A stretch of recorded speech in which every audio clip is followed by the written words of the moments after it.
over here on this side of the world. We don't want to remember that. But one thing that I'm looking at going into this game, for those of you who weren't here for our check-in earlier on in the analyst desk, Spawn has the very fun fact of reminding all of us, how many kills was it that KBM showed us on their last international game? 75. 75. Yeah, it was an interesting game. There was a top lane Rammus and triple AD carry on the other team, so, you know, potentially counterpicked. Of course, that game wasn't for anything, but the impressive games before that was the ability to fight back versus the Direwolves. So I think that this is a lineup that has shown great grit and determination, and they have been very successful domestically until they got into best of fives, where they have gone 3-2 in both of their finals. So this KBM lineup, if they start well, I actually have a lot of faith in to be able to make it through this play-in stage. And going up against Cloud9, a team that, as we saw earlier, some of the discussion about this team was how they had such a rough early start to their summer split. Things were going bad. They were dead last. Week 4, Week 5, a summer split. They turn it around. They go on a massive win streak in a best-of-1 environment. They know how to play those games as well. And because both of these compositions feel so similar, strong early game junglers, scrappy top laners, bot lane supports that just want to go in, there's some explosive potential in this game. Yeah, there certainly is. And I think the other thing you do have to point out for both of these lineups is how well coached they are. Reaper, coach of the split in North America, had the faith of the organization behind him, now repaid it, as you said, with that 8-game win streak. But also on the side of KBM, you have Hero, you know, previously Team WE, previously the Chaogu Reapers, both very good teams within the LPL ecosystem, has brought this young lineup up, and I think that they play their style of League of Legends incredibly well. And that's something that I think always comes into the conversation. When you hit big international tournaments, you only really get to see these big international tournaments twice a year with MSI and Worlds, and so often its styles collide.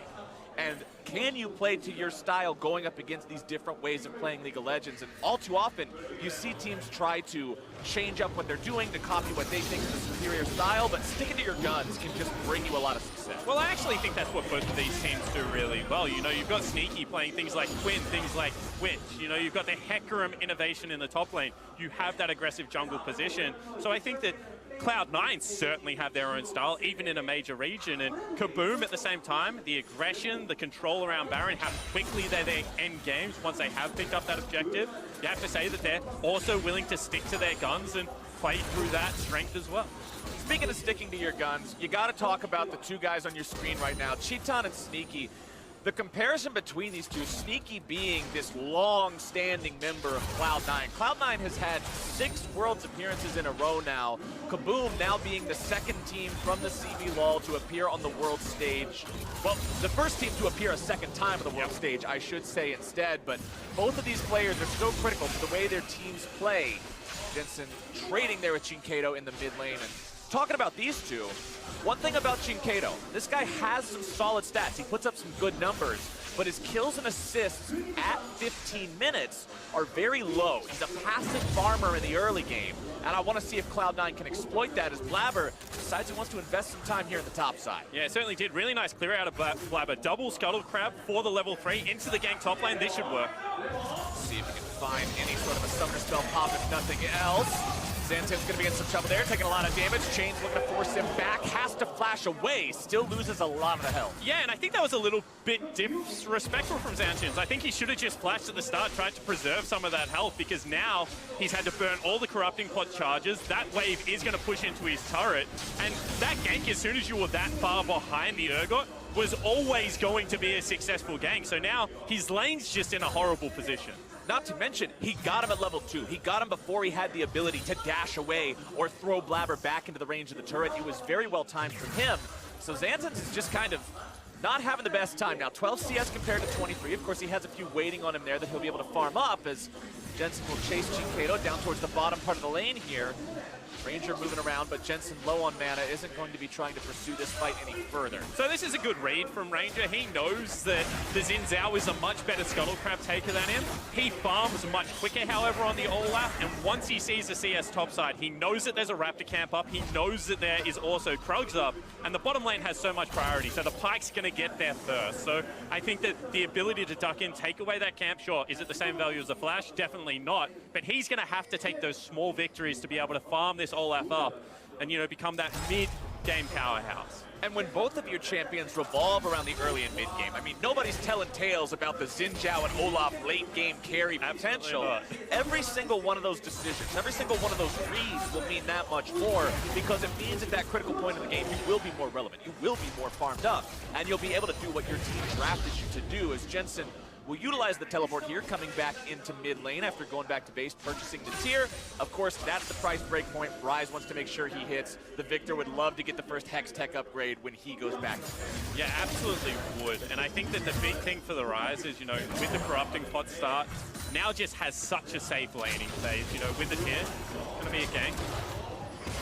Finds a little bit of damage onto Licorice, but honestly, nothing to really write home about. Licorice doesn't have to spend any summoner spells on that one.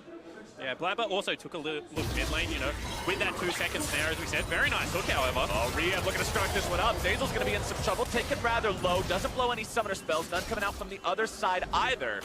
Chitan had shop, Sneaky had not.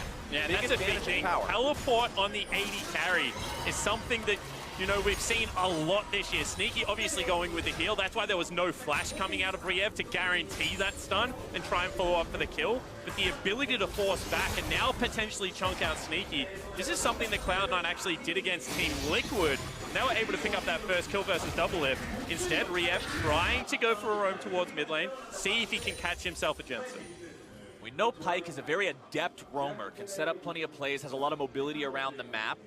But Riev won't find any success on that one right now. Instead, it's Chitan who's just completely controlling this bottom part of the map right now, zoning Sneaky away even from that outermost turret, as Riev's going to rotate around, make sure that Zazel's not able to find an angle onto Chitan here. Chitan finds some damage onto Sneaky, but eats a couple turret shots for his trouble.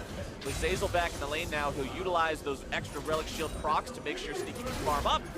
And for Sneaky's sake, he wants to just farm this all up, get back to base, get himself a buy, but Zazel's going to be going in, looking to force this fight out. Sneaky in some trouble, having to flash away, ignite down onto both 80 carries. Zazel still looking to find the fight on this one, won't be able to get the damage. Voidseeker does not connect with that enemy 80 carry, but they're both so hungry for blood. Yeah, and the reason Zazel went for that fight is because Chitan did not have mana. He's got himself the shield, he's got himself the Vamp Scepter. He can stay in this lane and sustain up as long as he wants, but without mana, I mean, Lucian's that gunslinger. He just needs it to be able to go for the early skirmishes. I think that was a great read from Zazel, but the guaranteed hook coming out of Riev was just what kind of turned that one around. Overall, pretty big victory, to be honest, for KBM, because they're going to get a second shot into both members of their bottom lane.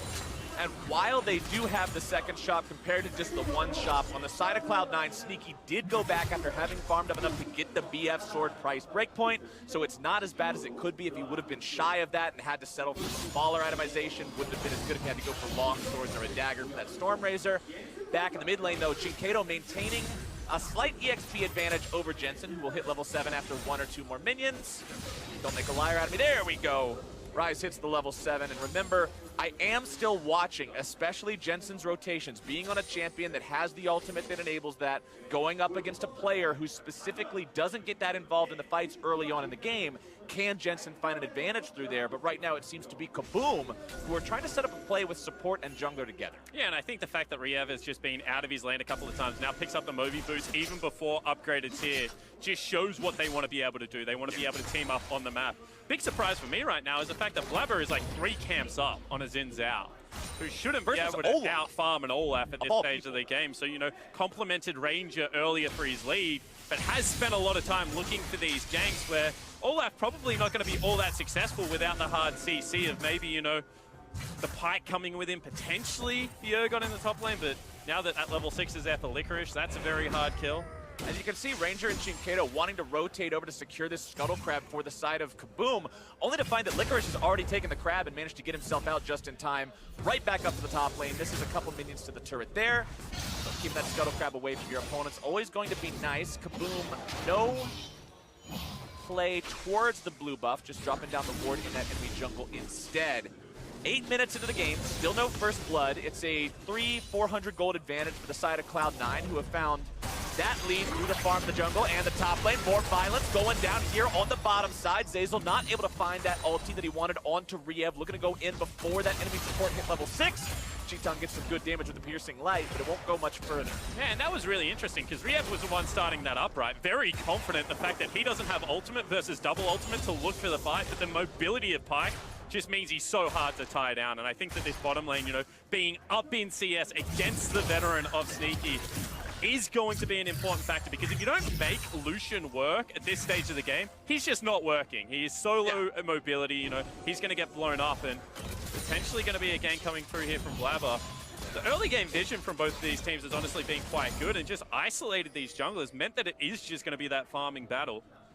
And I think that that would suit Cloud9. As we said, they've got the composition where they just want to be able to send Jensen into that side lane, create pressure, good team fight coming out of the core. And I think that KBM now have to start thinking about where do we look for that opening to be able to get some advantage in this early game. And I'm going to go back to what you mentioned during Champion Select about how when you compare Sneaky and Cheaton and the explosive capabilities of these bottom lanes, how you would expect the mid laners to look down there, leave top lane on an island. Well, that island is flying the Cloud9 flag right now, because Licorice is up 20 CS in this vacuum after getting that first gank from his jungler. These are not fights that are ever going the way of Xantins, and Cloud9 perfectly happy with that situation right now. Yeah, they certainly are, and I think, you know, that just speaks volumes to how good Licorice is at the moment. He's one of those players that filling the shoes of Impact is always going to be a tough ask, and that was the last international top laner that we saw. Actually, Xantins, back again. Blabber wants to go in on this one, does find a little bit of damage, looking to find the knock up there as well. Wind becomes lightning, makes its way onto the Urgot, but Xantin still gets back. Enemy jungler topside though, it's a good read from KBM, recognizing the ability to go for the Earth Drake, grab that one for themselves. I actually think it was a flip. I actually think they saw Ranger go into the pit. He started up Dragon. They were like, we don't have priority down here. We don't want to be fighting with our Kai'Sa right now. Instead, let's get all this damage on the top lane turret. That might even fall down. First turret plus a Rift Herald, something that Cloud9 are notoriously bad at taking, by the way, is going to be a massive boon for the top side of the map. Licorice just fine. Proxy farming between the turrets. Doesn't need his own wave. Aatrox's abilities do so much damage, you can just completely nuke the wave down there. As now it's Jensen thinking about coming up to the top side here. If Xantins goes too close to this and that turret's about to fall, Cloud9 can definitely collapse onto him here. Although he has a dash built into the kit, it doesn't go very far, and you root yourself for half a second beforehand. He won't save it.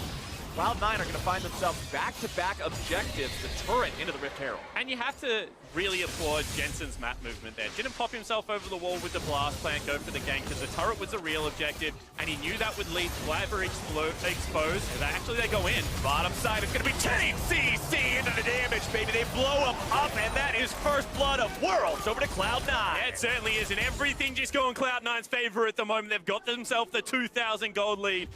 First objective, first neutral. Actually, no, Dragon went over, but first Rift Herald as well as first blood. Certainly a good way to start.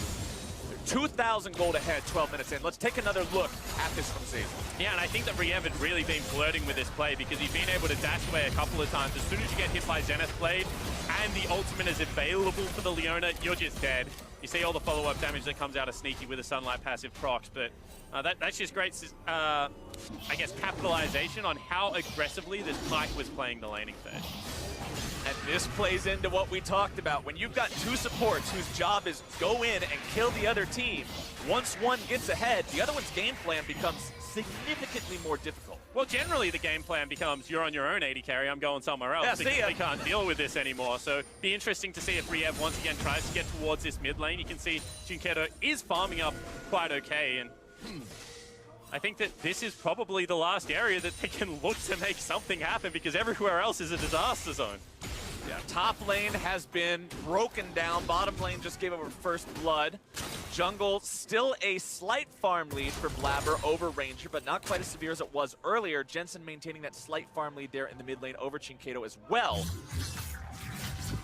Licorice just continues to farm up here in this top side, pushing up, applying pressure as bottom side, Sneaky versus Cheaton.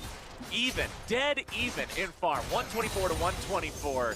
I'm still just waiting to see these guys. I want to see one big 80 carry versus 80 carry showdown by the time the dust settles on them. Yeah, I think that we probably will get one, because Cheaton is one of those players that will stay solo, has some of the highest solo deaths, in fact, at Worlds, but I think that Sneaky just knows what his role is in this composition now. The 1-3-1 is certainly going to be online. If a team fight ever does break out, he can make it there first, and I don't really think that the pressure is on the bottom lane of Cloud9 anymore to make the play, because with Rift Herald, they should be able to take down this mid lane turret when they go for it.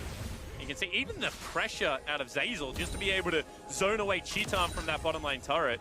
KBM really are on the back foot. They're playing respectfully. I like the fact that Cheetan backed away, even though he had his jungler bottom side, so they knew that if nothing else, they would at least get a 3v3 there if the enemy jungler showed up, and now they're looking to start the fight off anyway. Riem flashing away, even in the 3v2, afraid of the damage potential, remembering what happened last time, and getting the hell out of dodge. Blabber into mid lane, looking to find the damage. Not gonna make it happen. Shinkato flashing out, stays alive. That was really nice from Blabber, because all he has to do right now is drop Rift Herald. They've got Licorice there already. And this is going to be, at minimum, a charge onto the second turret because 3 members were still bottom for the KBM lineup. Shinkato will try to clear as much of this away as he can, but Shelly has already veered back for the charge, and there you go. Half the HP off the tier 2. Cloud9's macro game continues to shine so far. 15 minutes here into the first game. And Licorice has been so safe that he is pushing to the tier 2, then walking through the jungle and putting extra pressure again a skirmish. Meanwhile, bottom side, Riem just cannot get away from these two. Now Cheetan, low on mana, gets himself away. Not going to be worried about dying himself just yet. Ranger positioning himself to maybe make a counterattack happen here. May run into Jensen there in the river, has to flash over the wall. I mean, that's a very decisive play. You got to applaud that. Flashing just immediately, knew he was cut off. That ward just around the corner of Dragon has survived twice without being swept. And this is what we were talking about. When you're in a neutral lane where they both want to do the same thing, it becomes a 50-50. Now that Cloud9 are ahead, Zeyzal just walks at it. Like, you just got staunched and killed, and there was no follow-up whatsoever that was going to come out of Cheetan. This is not the lane that they should be looking to 2v2 anymore. You see the Pyke channel Q, you just say, all right, hook me, bro. What's up? Just walk up, stun him up, bring him down. The Cloud9 plan working out here in the bottom lane. Cheetan's still doing a good job maintaining the farm advantage. Also, almost has the Cloud9 tier 1 turret down. Both kills so far this game have been Cloud9's bottom lane killing KBM's bottom lane, but it's KBM who have had enough control over the lane, keeping Cloud9 back, that they've got equal farm. They almost have that turret out of the picture, so it's not like they're irrelevant down here. They're making as much happen as they can. Yeah, they certainly are trying, but the big thing is that if you were going to have a 6-item carry, and it was going to be a Kai'Sa or a Lucian, I would take Kai'Sa 10 out of 10 games. I think most people would take Kai'Sa 10 where that is going to be a bad trade. So now when you add in the fact that it is 16 minutes into this game, and your Kai'Sa has 2 kills, you're happy. Oh, Blabber's in some trouble, though. Going to be taken down very low. Suppressed right back into the grinder, and KBM are on the board. Yeah, certainly are. And once again, they're looking bottom lane. Zeyzal's in some trouble now, as Sneaky will be forced to retreat all the way back into the fight. Zeyzal draws into the Eclipse Shield, trying to get back underneath the turret, keep himself alive, will not do it, and KBM has tied this game right up. Yeah, and you got to applaud Zanshin's roam down there, willing to get out of his lane. He's down 60 CS, he's down a turret. He's not doing anything versus Licorice, but to be able to roam down, pick up 2 kills, they will be able to get themselves that second dragon of the game. The game is still heavily in Cloud9's favor, but all of a sudden you start thinking one team fight into 25-minute Baron. Double Mountain Drake is only going to make that easier. Right. I say the game's tied up, I'm talking about kills. Gold is still 3K in the lead of Cloud9. KBM has the 2 Earth Drakes, but this is the only really does something if you're ahead Drake. Yeah. They need to get that team fight. They need to have one of those big 5v5s that everything goes right, and then you can really start to take control of the drive. It's also the Hail Mary, Drake. You know, all of a sudden if you get Olaf and Illusion in a pit, maybe with the attack speed that comes out of Olaf as he gets lower, you can start thinking about maybe sneaking a Baron away. Desperation. The desperation. I think that it's also the one Drake. If you have it, comebacks are easier if you do make the first play. Take another look at this. Blabber, he was just in no man's land. Yeah, you're not getting out of it. We heard on the test that they say he sometimes plays with his brain off. That was a real brain off moment that happened there. And I think that the fact that they also burn everything out of Sneaky and Zeyzal, didn't catch how that one actually started off, but it just looked like a straight 2v2, which shouldn't be happening at this stage of the game. I mean, Avily's interview with Reaper talked about how, yeah, Blabber likes to go in, and sometimes on the world stage against these other teams, you go in and they say, oh, wait, bop, and you get in some trouble, and that's what happened. Blabber got bopped. So for the sake of Cloud9, you would hope that that's not something he'll continue doing, going too far deep into enemy territory without enough backup nearby. But for the sake of KBM, you're happy to see them make that punish, because it was a good collapse. Yeah, absolutely, and I think the fact that the punish could have been worse for Cloud9, you know, Sneaky flashed away, but if the rotation was a little bit earlier, would have been a massive deal. there's still that one big question mark of, like, how do you deal with Licorice now? I just don't know how they're going to be able to do that. All of the outer turrets are gone down. They're going to start pressing into Ranger's jungle now. Olaf with farm isn't the best champion. That's a face check. This is the same spot that Blabber died last time. Licorice will commit the same sin. Tries to resurrect himself, wants to get away, not gonna do it. Cloud9, the same error twice in a row, the same punish coming in from KBM. Yeah, and it's just because KBM isn't answering sideways. And Cloud9 are playing a little bit too impatient, you know? If that wave hits the turret, and they haven't walked into the jungle at that point, you're just denying farm away from the KBM lineup. You're incrementally increasing that lead, but if you skip the step, if you go for the face check beforehand, all of a sudden, you know, you would argue that the kill probably is worthwhile at the moment. The strongest member of the Cloud9 lineup is now dead. This bottom lane turret's going to go down. All of a sudden, KBM, you know, little by little, starting to try and claw their way back into this one.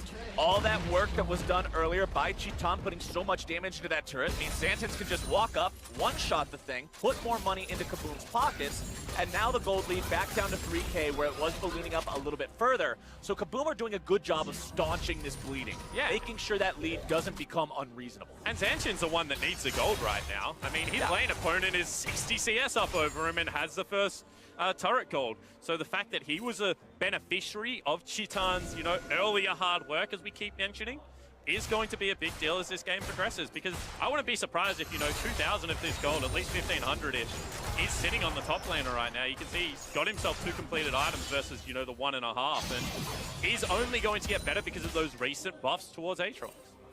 And checking in on the items across the board, you can see fully completed, fully stacked Seraph's Embrace on the Rise. Sneaky's up to 2 items there on the Kai'Sa. Still working on the second item over on the side of KBM with Cheetan and the Lucian. The junglers, though. The junglers I'm looking at, because it's Warrior into Trinity Force on the Xin Zhao, very carry-style build, means you're squishy when you go in.